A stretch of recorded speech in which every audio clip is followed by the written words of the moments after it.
Ey iman getirenler! Senin günah işlerden saklanıp takvalardan bolmaňyz üçin sizden öňkülere pard edilýäli, sizi hem sanalgy günlerde orada tutmak pard edildi.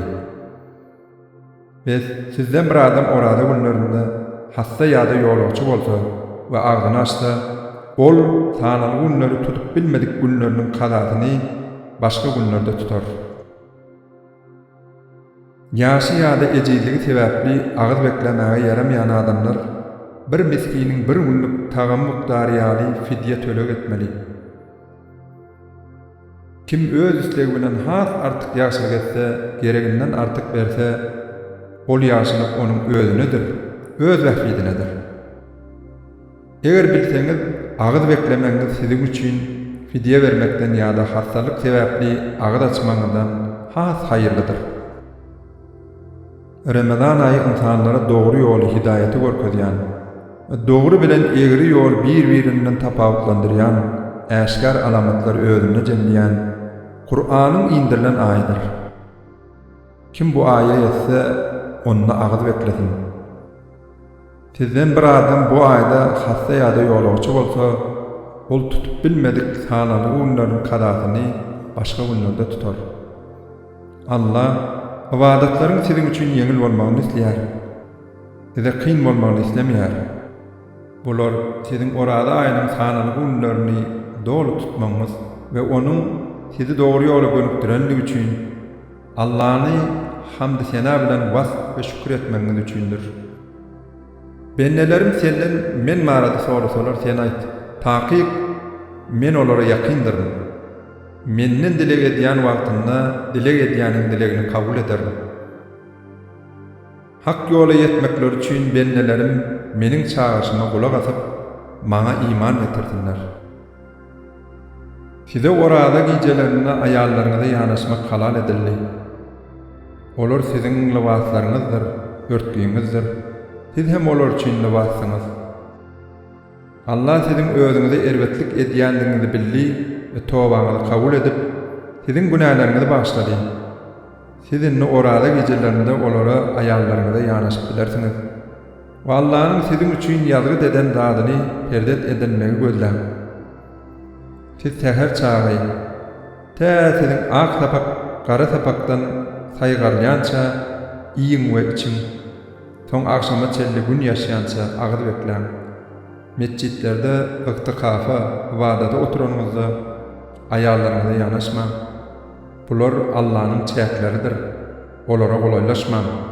Ine şey dip sizin günah işlerden saklanyp takwalardan bolmaňyz üçin Allah öz aýatlaryny insanlara äşkar beýan edýär. Siz öz araňyzda bir-biriňiziň emläňizi nähak ýol bilen iýmäň. Siz dogryny bilseňiz hem insanlaryň emläkleriniň bir bölegini günah, haram ýoldan iýmek üçin olary nähak deliller bilen kadylara para edip bermäň. Senden hilal täze doğan ay hakda sorýarlar. Sen olara ol hilal insanlaryň dini dünýäwi işleri we haç bardy üçin wagt ölçegleridir diýip aýt. Sizin öýlere arka tarapyndan girmeňiz gowluk, sogap däldir. Gowluk, sogap takwa bolmakdyr. Haram zatlardan saklanmakdyr. Siz öýlere ihram baglaryňyzda kapylaryndan girin. Halas bolmaňyz üçin Allah'dan gorkun. Size garşy söwüşenler bilen siz hem Allah ýoluna söwüşiň. Emma hetden aşma, takyk Allah hetden aşanlar halamaz. Olary size garşy söwüşenleri tutan ýeriňizde öldürin. Sizi kovup çıkaran yerlerinden Mekke'den siz hem olary kovup çıkarın. Fitne çıkarmak adam öldürmekden hem az erwetdir. Olar sizin bilen Mescid-i Haramyň, Käbäniň ýanynda söwüşmese, siz hem ol ýerde olar bilen söwüşmäň. Eger olar sizin bilen ol ýerde Käbede söwüşseler, sizi öldürseler, siz hem olary öldürün. Ine kapyrlaryň jezasy şeýledir. Eger olar söwüşden ýüze gursalar, Allah bağışlayıcıdır, rahim şefaatlıdır. Siz täpitne bütünlüği aradan ayrılayança ve din, tağat, vadat hem dine Allah üçün bolyança olara karşı töweşin. Eger olar töweşden yüze görseler, olara düşmançylyk etmäň. Çünki zalimlardan başga hiç kime düşmançylyk edilmez. Sizin bu yıl haram ayda töweş etmeňiz, olaryň geçen yıl haram ayda sizin bilen töweş edendikleriniň dereginedir. İnsanlaryň bir-birlerine hormatlary garşylykly bolmalydyr. Kim size hüjüm etse, siz hem olara hüjümleri möçberinde hüjüm edin.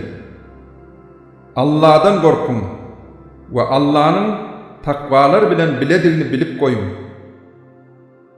Emlaklerinizden Allah'ın yoluna sarf edin. Öz elleriniz bilen özüňizi helakçylyň öňüne atmaň ve hayır sahabat edin.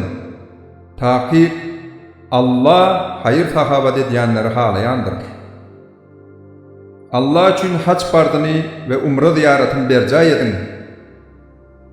Eger ihrama gireningizden soň size haýsydyr bir päsgelçilik döredilse, siz hem onu dolu berjay edip bilmeseňiz, özüňize yeňil bolan bir gurbanlyk malyny minaý berip, damagyny çaldyryp ihramdan çykyn.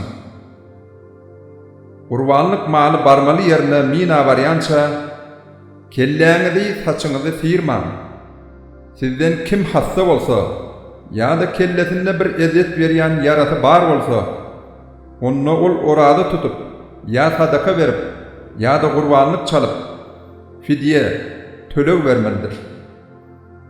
Emma sizin üçün haç ýolagçylygy howpsuz bolsa, kim haç döwrüne çelli wagtynda peýdalanyp umra etmek istese,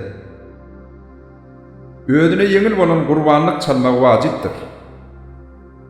Emma kim gurbanlyk malyny tapmasa, haç döwründe 3 gün, öýe gaýdyp geleningizden soň hem 7 gün orada tutmalydyr. Bu jemi 10 gündür. Bu umra maşgalasy Mescid-i Haramda Mekke'de ýaşamaýanlar üçindir. Allah'dan korkun. Allah'ın berjek adabynyň ören ýowuzlygyny bilip koyun. Hacyň wagty belli aýlardyr. Kim bu aýlarda hac etmäge niýetlense, ihrama girse, oňa haç döwründe aýala ýanaşmak, günäh işlere ýönelmek ve dawa jedel etmek bolmaýar. Siz näme haýry iş etseňiz, Allah onu bilýändir. Ey müminler! Ahiret üçün azyk gadanın, taky iň haýyrly azyk takvalykdyr. Ey akyl eýeleri! Meniň emirlerime garşy gelmekden gorkun.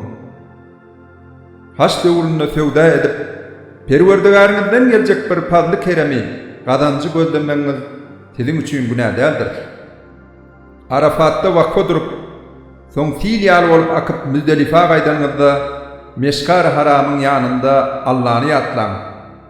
Onuň sizi dogry ýola gönükdirşi ýaly siz hem onu ýatlaň. Taky siz mundan öň ters ýoldadyňyz. Soň insanlaryň Silýal akyp gidýän ýerinden siz hem akyp gidin we Allah'dan ýalkaw soraň.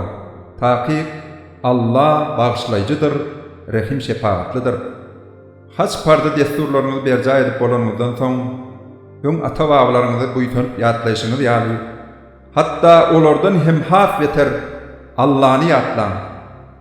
İnsanlardan ey Perwerdigarymyz, bize nesibämizi bu dünýede ber diýýänleriň ahiretden hiç illi nesibeleri ýokdur.